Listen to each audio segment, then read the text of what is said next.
There Must Be a German Word for This Feeling by Yoshioka Owens.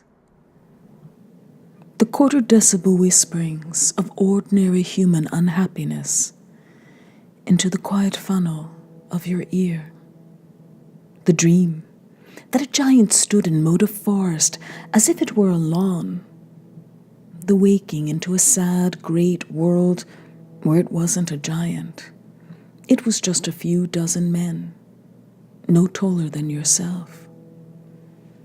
A matter of perspective, perhaps, like that afternoon in that forest clearing when an ant yelled up at you from the grass that the sky begins somewhere around your knees. What if the man who invented the fist was just frightened?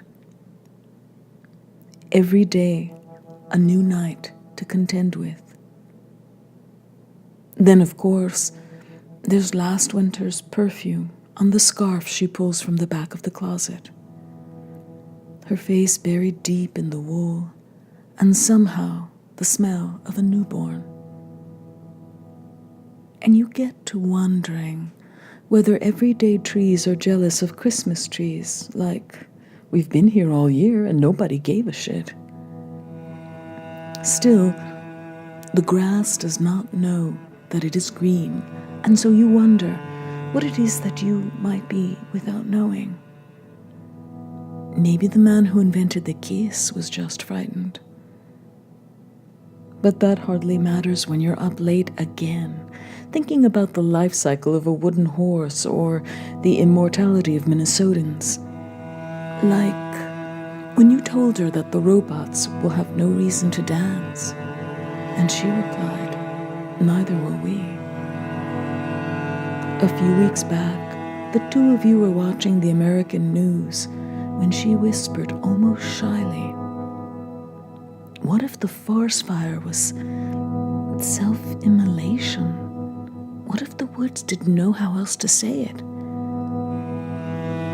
Elsewhere, in the unfolding of time, a young state is dreaming up its signature hot dog. I'm talking about back when the country was so young. They built bridges and waited for the rivers to come. Now they build billion-room cities where the Wi-Fi signals pass through us as if we were ghosts. And you say to yourself that your mind is inside you. You say it out loud, in fact, but the voice you hear back barks at you from inside this mind. Meanwhile, in Ohio, a man builds a robot dog and beats it to death in a public park. The blood looks so real. The next week he rapes a robot woman. Word gets around, and the crowd swells like a punched eye. A week later, he murders a robot child. A social experiment, he calls it. Nobody knows what the fuck to say or do.